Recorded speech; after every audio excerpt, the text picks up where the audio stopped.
Section 1. You will hear a conversation between an agent from City House Services and a customer who wants to have her house cleaned. First, you have some time to look at questions 1 to 4.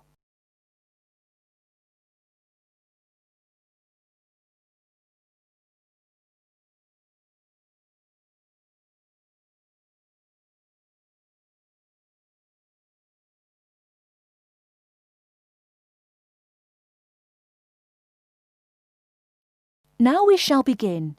You should answer the questions as you listen, because you will not hear the recording a second time. Listen carefully and answer questions 1 to 4. Good morning, City House Services. How may I help you? Good morning. I'd like to arrange to have my house cleaned. Certainly. I just need to ask a few questions. First, could I take your name? Yes, it's Barbara Hill. Thank you. Next, is your house in London? Yes, it's in Kingston in southwest London. Okay, southwest London. And, what's the postcode? SW105. And what is the square footage and what rooms will be cleaning?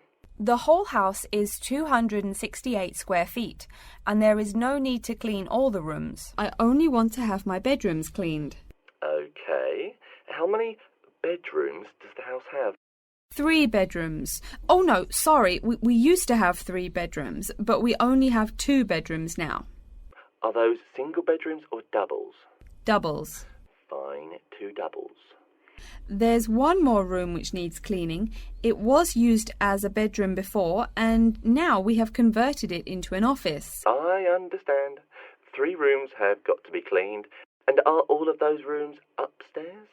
Yes. Then downstairs we have a kitchen diner, conservatory and lounge.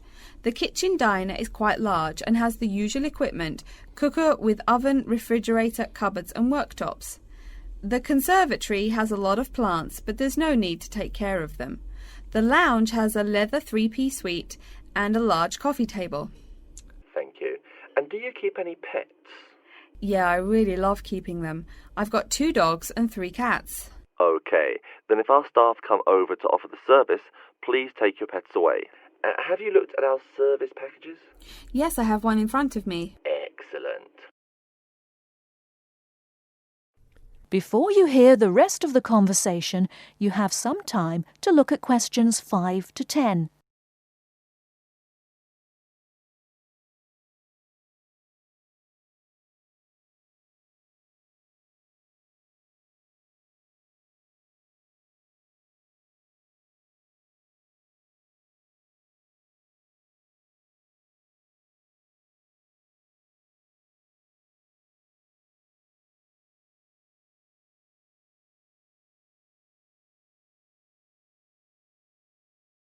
Now listen and answer questions 5 to 10. Any extra services you need? Switching bed linen, work in the garden, clean the glass in the conservatory, that kind of thing? No.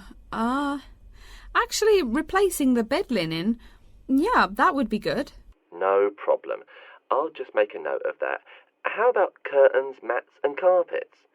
What would you like us to do with those items? The curtains. I'll have to think about that. I think we should have the carpets cleaned really well every quarter. Mats can just be done with the laundry. Of course. How about clothes? We can have our staff wash and iron them, or we can have them taken to a dry cleaner. Washing and ironing. No, just ironing. That'll be okay. Okay, fine. I know quite a bit about what you want now.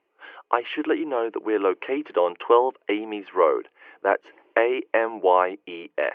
And we work on from Monday to Sunday except Tuesday and Wednesday. Could you let me know when is convenient for you? Next Friday. No. Oh, that's no good. My son invites his friends over in the afternoon that day. Perhaps next Thursday or next Saturday? Let me check. Okay, next Thursday. When is it convenient for us to come over and provide the service? Is it okay if we come in the morning? or we may come in the afternoon. It depends on your schedule. I'm okay with any time. Just give me a call to let me know you're coming before you arrive. Sure we will. By the way, how long will it take for the service? We usually work 1 to 3 hours for house cleaning, and the work will take 3 hours at most. And of course, if it takes more than 3 hours, you should pay extra for it. Fine. So, let me just do some calculations. That is the end of section 1. You now have half a minute to check your answers.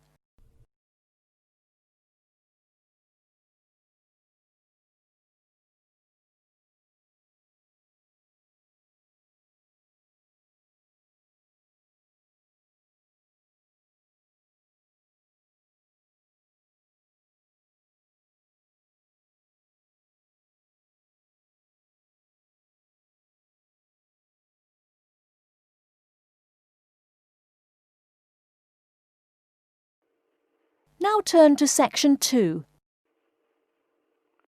Section 2. You'll hear a talk by a security worker from Sydney Airport who is introducing the day-to-day operations of the Australian Quarantine Service. First, you have some time to look at questions 11 to 17.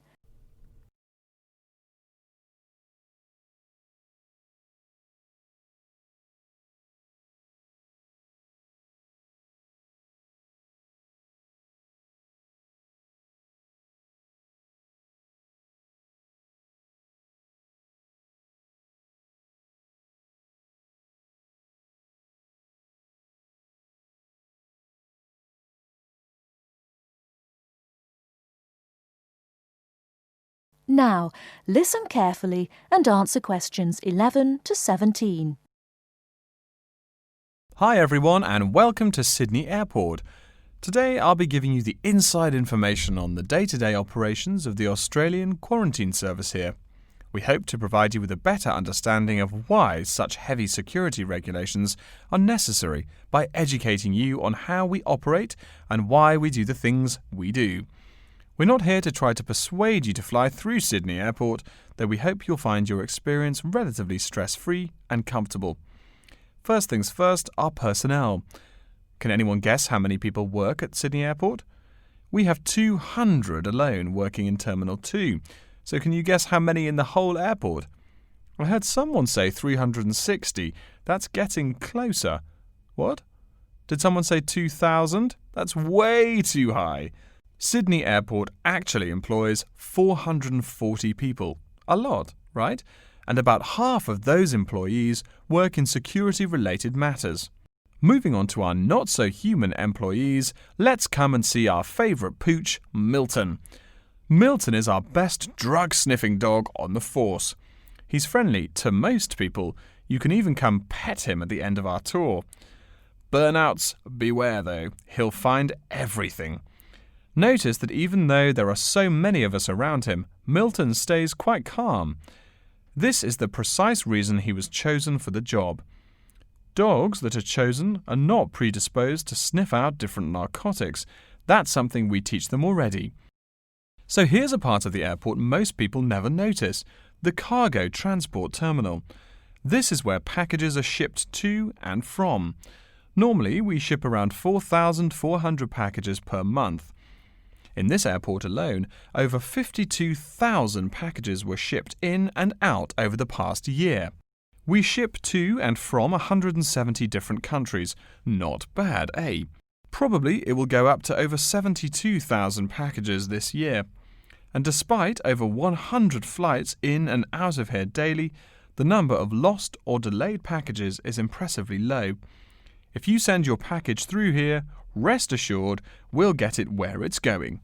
Let's move on to the area most of us are familiar with, the passenger terminals. In order to be allowed into this area, you must pass through security with your ticket and, if you're travelling internationally, your passport. If you're travelling domestically, you just need a legal form of ID. If you don't have those, you will not be allowed to pass through security and board your flight. During the security scan, your carry-on items will be checked for dangerous items such as weapons, sharp objects, and liquids that exceed our specified limit. If you attempt to pass any of the prohibited items on this list posted at the entrance, you are still allowed to board the plane, but you'll be given a warning and your item will be confiscated. Don't worry, we will not arrest you for having too much shampoo in your bag or anything like that. We also search your carry-ons and parcels for any perishable items. We prohibit the transportation of local vegetation and prohibit parcels containing any insects in them. You may or may not have learnt about this in biology class, but when some plants are introduced to a new environment, they spread wildly and wipe out the current species around it. It is important to control the introduction of new plants into an ecosystem, so we must prohibit the transport of any fertile seeds. So what happens to parcels containing possibly suspicious items? It's of course something we do not take lightly here. If an object passes through the scanner that appears suspicious in any way, it is separated out for manual search by a member of our trained security personnel. If an illegal plant or simple sharp object like a pocket knife is found, it is simply disposed of in our biohazard waste containers, and the package itself is returned to the sender, or passenger if it is for a passenger flight. More serious weapons are reported to higher authorities for investigation. Before you hear the rest of the talk, you have some time to look at questions 18 to 20.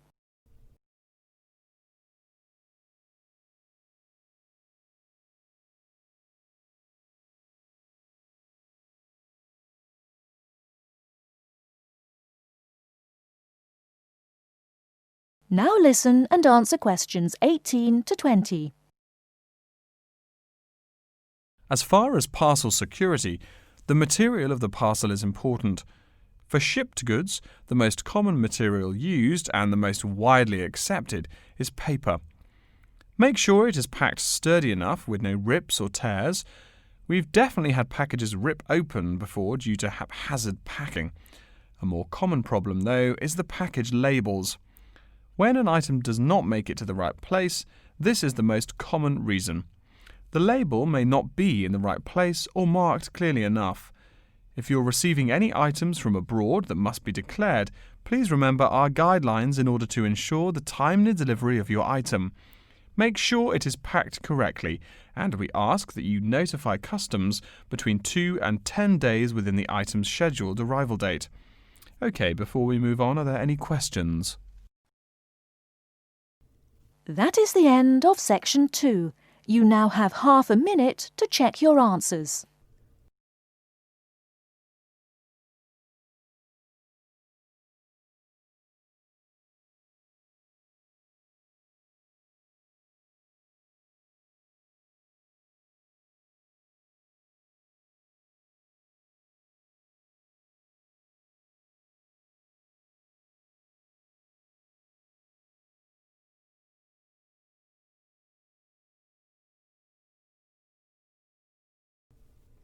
Now turn to section 3.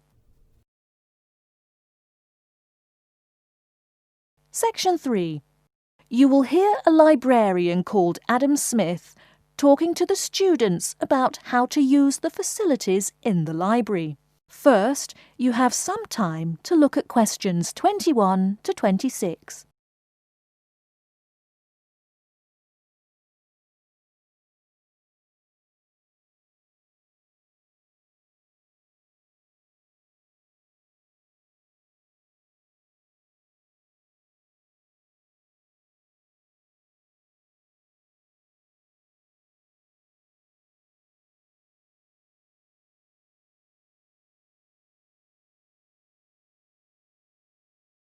Now listen carefully and answer questions 21 to 26. Welcome. Please come in and gather over here around the tables. My name is Adam Smith, and I'm the librarian here. I'll show you around today and explain how to use these facilities. Hopefully, when I'm done with it, you'll know the ropes. And please feel free to let me know of any questions or concerns that you may have. Now we're at the gate of the library.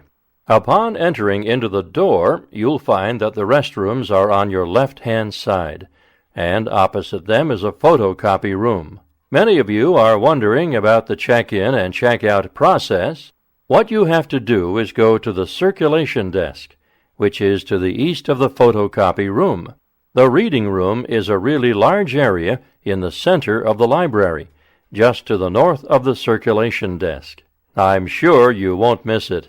If you're here to do research, this is where you should bring books to look through. However, if you're here to do any group projects or other interactive activities, I advise you to use one of the study rooms, which are just to the east of the reading room. Moving on to the southeast corner, we have the periodical section, just next to the study rooms. We have a collection of different newspapers and magazines in this section. You can get last week's weather reports, or all the top stories 5 years ago. Our periodicals can be traced back 20 years to the time when our school library was built. Our first question. Yes. Can we check out magazines from the library? I'm sorry, but you cannot take any periodicals out of the library. You're welcome to read them for as long as you want while you're here, but you cannot check them out. I wonder if there is any place where we can get some food in the library. Do we have a store here? Of course. The Food Service Center is just meters away from the study rooms. It's on the northeast corner as you look at the map. The Food Service Center offers different kinds of snacks, though it's not big. Well, moving on along to the west, you will find the Video Resource Center on your right hand. We have educational videos and documentaries, as well as major motion pictures. We ask that you pay attention to the tag on the video that you pick up, as many of our documentaries are for on-site viewing only and may not be taken out of the library. To the west of the Video Resource Center is our satellite TV station. Here we stream the news from Channel 19 for most of the day. How many channels does it have? It does have nearly 200 channels, but we generally will give top priority to channels with some big events, like presidential addresses or other breaking news. During the coverage of the presidential debate, students will take a break from studying and flock to watch it. Last, but perhaps most important, is the inquiry desk. It's just on the left-hand side when you walk into the library, so it's impossible to miss it. If you have any questions about how to use equipment or where to find something, come and ask the assistant. Don't be shy, because that's what they're here for. Before you hear the rest of the talk, you have some time to look at questions 27 to 30.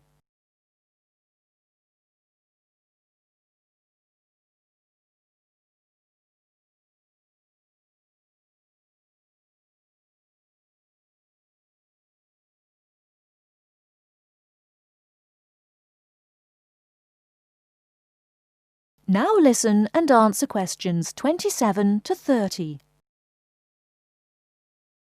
Speaking of questions, one of the questions we get asked is how to actually check out a book once a student has picked one out. If it's a fiction or non-fiction book, look for the pink and yellow checkout card inside the back cover of the book. You can also find information about the book on these cards, including its publishing date, genre, ISBN, and a log of dates it's been checked out before. Present this card to me or any library assistant, and we'll stamp it, and then the book can be kept for 3 weeks.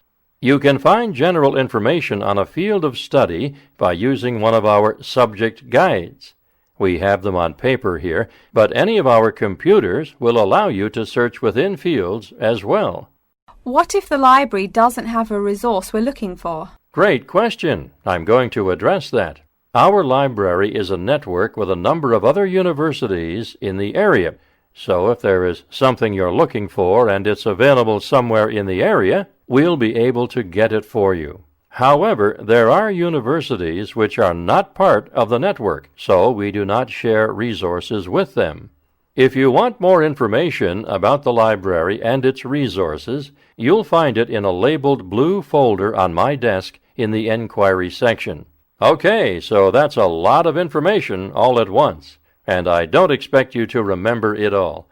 The most important thing is please be respectful of the staff, and if you need help with anything at all, come and ask me or one of the assistants. All right. Any questions? That is the end of section 3. You now have half a minute to check your answers.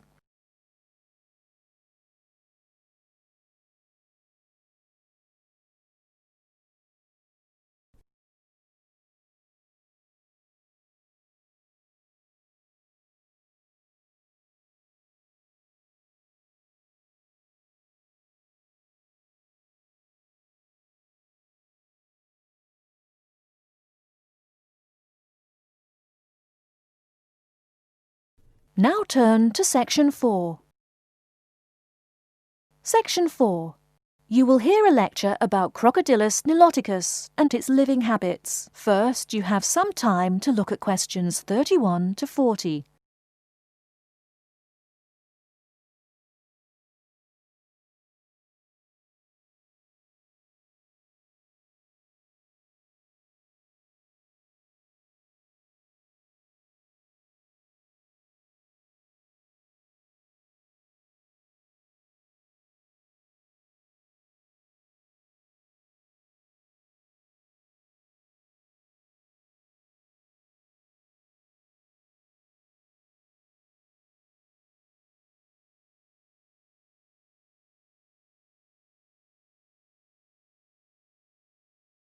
Now listen carefully and answer questions 31 to 40. Good morning.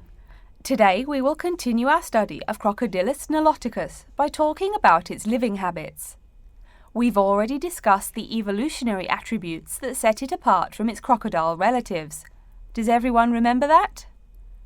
Yes, it has an extremely narrow snout and 3 or 4 rows of protective scales on its back, as compared to 2 rows on other members of the Crocodylus genus. Let's take a look at how these carnivorous man-eaters live, where they live, and finally, whether they really deserve their vicious reputation. To start, I'd like to address a great question posed to me by a student during yesterday's office hours. We talked about the distribution of crocodiles in Africa and saw that they are highly concentrated in the south and west of the continent. This student noticed that on the map displaying the distribution of crocodiles across Africa, there were no crocodiles in the northern region, and found no mention in the literature of the existence of crocodiles in the north of Africa. Why might there be no crocodiles in North Africa? Let's save this question for later in the lecture. To find out more about the social habits of the African crocodile, one researcher named Tara Shine of the University of Ulster in Northern Ireland conducted a survey of the wetlands in Mauritania and received reports of 46 crocodiles living in one group, or float as we say when referring to crocodiles, though the usual number is a little less than half of that. In general, crocodiles are more highly concentrated in wet subtropical environments near bodies of water and rich vegetation. While South American crocodiles thrive in cool rainforests, the African crocodile is more equipped for heat. Though they can survive at the hot temperatures found in some deserts, they are not equipped to handle dry climates and thus cannot survive in places like the Sahara Desert of North Africa. As cold-blooded animals, crocodiles' core temperatures fluctuate from their average of 38 degrees Celsius as external conditions change. Thus, they need to avoid extreme temperatures. Others live an underwater life, keeping a body temperature close to that of the water. As their own unique method of regulating their body temperatures, some African crocodiles have made dens by digging holes in the ground to provide themselves with a cool, dark place to retreat from the hot African sun. Speaking of the hot African sun, let's go back to the question asked at the beginning of the lecture. We know that there used to be crocodiles in northern Africa, yet today there are none. What are some possible explanations for this?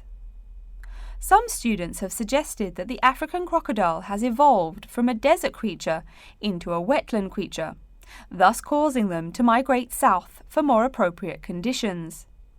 Others presume that the crocodile was hunted out of northern Africa by a fiercer predator. While these are intelligent guesses, the real story is a little bit different. The key to this migration is that the Sahara Desert did not always cover the north of Africa. About 8,000 years ago, the land was fertile wetlands, perfect for breeding crocodiles. Over time, though, the area dried out and the wetland slowly turned to desert, leading the African crocodile to migrate south to the marshlands they call home today.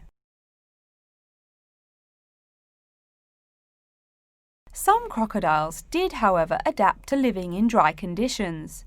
In Mauritania, some crocodiles have learned to survive in an area where they can go up to 8 months with no water, by spending the driest of times in what's called a torpor, or short period of hibernation. To utilize every bit of rainfall, these desert crocodiles dig underground caves that collect runoff, thus staying cool and hydrated. During the mating period in November and December, males attract females to their viciously protected territory through a number of behaviors that range from snapping their jaws all the way to sending infrasonic pulses through the water. Afterwards, the female digs a hole up to 60 centimeters in depth to store the eggs for an 80-day incubation period. The female protects these eggs during the period, and sometimes even helps crack the eggs with her snout at the end. These teeth-gnashing carnivores are softer than we think. Although these vicious creatures have attacked humans on a few occasions, the residents are not afraid of them. In fact, they show a great deal of reverence towards these wondrous creatures. Some say that crocodiles bring water to their habitat, so if they leave, they will bring the water with them. Obviously, this is not true, but it demonstrates the admiration the inhabiting people have for crocodiles. Generally, crocodiles do not predate on humans. They attack when humans populate the crocodile's habitat, instilling fear and uneasiness in the crocs. Like any other species, crocodiles are known to attack when feeling fear. There's still a lot more to be discovered about the African crocodile. Researchers want to know more about the population size, how many crocodiles inhabit Africa in all, how they form separate floats, etc. There is still also much to learn about migration patterns and relations to other populations of crocodiles now found in other parts of the world. Next time, we'll examine a few specific case studies of crocodile populations in southern Africa. That is the end of section 4. You now have half a minute to check your answers.